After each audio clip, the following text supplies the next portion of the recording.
بسم الله الرحمن الرحيم وما أرسلناك إلا رحمة للعالمين وقال النبي صلى الله عليه وسلم بعثت رحمة ومليحة وقال رسول الله صلى الله عليه وسلم أنا الزحوك والقتال أو كما قال عليه الصلاة والسلام صدق الله العظيم وصدق رسوله النبي الكريم ونحن على ذلك من الشاهدين والشاكرين والحمد لله رب العالمين۔ محبت سے، شوق سے اور نہایت لگن کے ساتھ درود شریف پڑھیے۔ اللهم صل على محمد وعلى آل محمد كما صليت على إبراهيم وعلى آل إبراهيم إنك حميد مجيد۔ اللهم بارك على محمد وعلى آل محمد كما باركت على إبراهيم وعلى آل إبراهيم إنك حميد مجيد۔ اللهم صل وسلم دائما أبدا على حبيبك خير الخلق كلهم، جزى الله عنا محمدا ما هو أهله صلى الله عليه وسلم تسليما كثيرا كثيرا۔ طلع البدر علينا من ثنيات الوداع، طلع البدر علينا من ثنيات الوداع، وجب الشكر علينا ما دعا لله داع۔ أيها المبعوث فينا جئت بالأمر المطاع، جئت شرفت المدينة مرحبا يا خير داع۔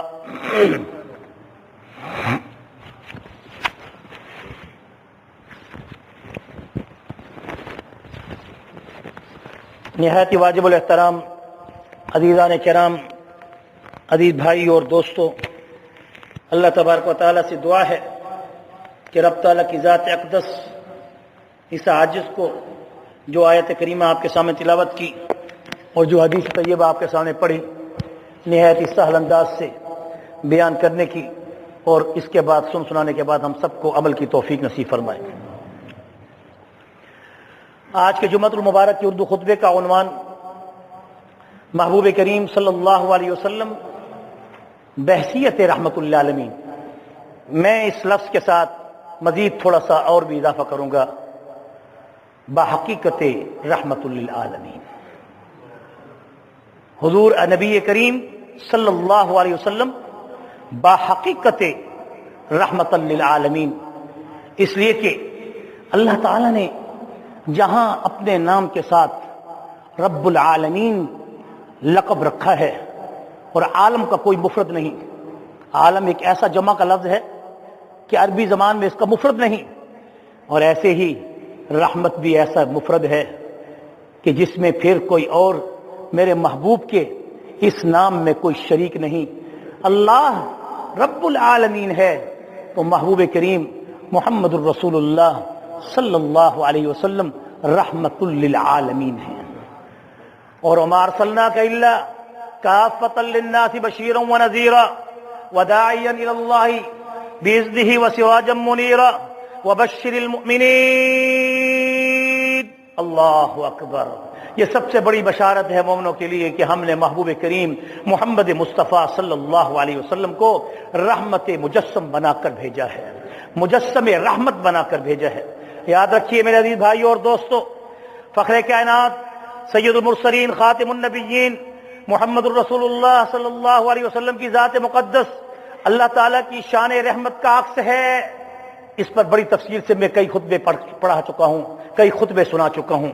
اللہ کی رحمتیں اللہ کی شان رحمت کا عکس ہیں، اور یاد رکھیے اللہ تعالیٰ کی بہت سی لامحدود شانیں ہیں، اور ان شانوں میں دو شانیں ایسی ہیں جن کو جلالی کہا جاتا ہے یا جمالی کہا جاتا ہے، یعنی ان سب شانوں کے اندر پھر ان کی دو کیٹیگریاں ہیں، ایک جلالی شان ہے، ایک جمالی شان ہے۔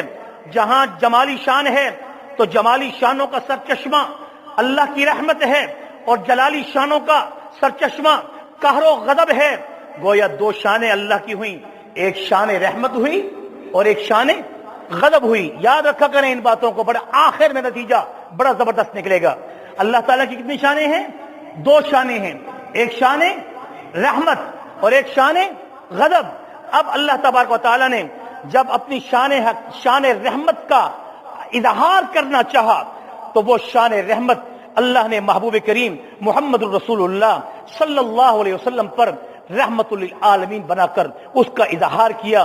در حقیقت شان الہی کے حضور کی رحمت تابع ہے اور آپ صلی اللہ علیہ وسلم کی ہر ادا اور شان جلوہ خداوندی کا پرتو ہے. بلکہ اگر یہ کہوں کہ حضور نبی کریم صلی اللہ علیہ وسلم آئینہ حق ہیں. اور آئینہ کیا ہوتا ہے کہ جب کوئی شخص آئینے میں چہرہ دیکھتا ہے تو اگر وہ ہنس رہا ہے تو ہنستی ہوئی شکل دیکھتا ہے, اگر وہ رو رہا ہے تو روتی ہوئی شکل دیکھتا ہے, اگر منہ پھیر لے تو منہ پھیری ہوئی شکل دیکھتا ہے, اگر محبت سے دیکھے تو محبت والی شکل دکھاتا ہے. بس فرق اتنا ہے کہ آئینے سے بہر اصل ہے اور آئینے کے اندر کیا ہے؟ عکس ہے. آئینے سے بہر کیا ہے؟ اصل ہے. اور آئینے سے بہر کیا ہے؟ اصل ہے. اور آئینے کے اندر کیا ہے؟ عکس ہے. گویا اللہ اصل ہے اور اس کا عکس میرے محبوب محمد مصطفیٰ آئینہ حق ہیں. اور یہ بات کہنی ہوگی کہ حضور علیہ السلام کی ذات مقدس مظہر عکس خداوندی کا عتم ہے. آئینہ کی تصویر اصل کے تابع ہوتی ہے. یہی وجہ ہے کہ آپ صلی اللہ علیہ وسلم عکس ہیں انوار ربانی کا اور ذل ہیں یعنی سایہ ہیں تجلیات کمالات الہیہ کا. قرآن نے خود فرمایا وما ينطق عن الهوى ان هو الا وحی یوحى. معلوم ہوا مرضیات الہی اور مرضیات نبوی میں کچھ بھی تفاوت نہیں, آپس میں کوئی فاصلہ نہیں. اور اللہ نے اپنے حبیب کو اتنا قریب کیا ہے کہ اللہ تعالیٰ نے قرآن میں یہ ارشاد فرما کر کہا کہ میرے محبوب تو میرے اتنے قریب ہیں کہ اتنا قریب تیر جو کہ کمان کے اوپر رکھ کر نشانہ باز تھوڑے سے بال کے فاصلے پر اس کو اٹھاتا ہے تاکہ تیر نکل کر نشانے والی جگہ پر جا کے صحیح لگے. اللہ کے پاک پیغمبر ادنا کا لفظ ہے والنجم اذا ہوا ما ضل صاحبكم وما غوا وما ينطق عن الهوى ان هو الا وحي يوحى علمه شديد القوى ذو مرة فاستوى وهو بالافق الاعلى ثم دنا فتدلى فكان قاب قوسين. لیکن تیر کمان کی بات ہو رہی ہے. فكان قاب قوسين او ادنى. اتنا تیر اپنے کمان کے قریب نہیں جتنا میرا محبوب میرے قریب ہے. میرے عزیز بھائی اور دوستو, اس لیے حضور اکرم صلی اللہ علیہ وسلم کو اللہ تعالیٰ نے اپنی دونوں شانیں عطا کی اور وہ شان رحمت الہی سے آپ رحمت مجسم تھے اور شان غضب الہی سے آپ قہر مجسم تھے. ان دونوں شانوں کو حضور نے یوں ارشاد فرمایا بعثت رحمتا وبلیہا کہ میں رحمت مجسم بھی بنا کر بھیجا گیا ہوں اور جنگ مجسم جنگجو بنا کر بھی بھیجا گیا ہوں. پھر فرمایا انا الضحوک والقتال, میں ہنس مکھ بھی ہوں, خوش خلق بھی ہوں, خوش خلق بھی ہوں. والقتال اور کفر کے مقابلے میں میں سخت بھی ہوں. جب مشیت الہی رحمت کی ہوتی ہے تو میں رحمت للعالمین بن جاتا ہوں اور انعام و اکرام اور بشارات کی بارش اللہ کرنے لگ جاتا ہے. اور جب مشیت الہی اللہ کی مرضی قہر و غضب کی ہوتی ہے تو میں کفار کے سامنے پھر قہر الہی بن جاتا ہوں. تو اس وقت حدود و قصاص, تعزیر و جہاد کا بازار گرم ہو جاتا ہے. اگر ان دونوں شانوں کا تقابل کیا جائے تو پھر بھی شان رحمت کو شان غضب پر غلبہ حاصل ہے, کیونکہ حدیث قدسی ہے رحمتی سبقت غضبی. کیونکہ اللہ کی رحمت کی شان کا بھی حضور عکس ہیں, اللہ کی شان غضب کا بھی حضور عکس ہیں. لیکن فرق یہ ہے کہ رحمت جو ہے اللہ کی اس کے غضب پہ حاوی ہے. ان رحمتی وسعت کل شیء. اور حدیث قدسی ہے رحمتی سبقت غضبی, میرے غضب پر میری رحمت سبقت لی ہوئی ہے. اب یہ بات سمجھ میں آ گئی کہ میری رحمت میرے غضب پر غالب ہے. اور ساتھ ارشاد بندی ہوتا ہے الرحمن علی العرش استوى, جہاں اللہ عرش پر استوا ہے اللہ نے میرے محبوب پر اپنا عکس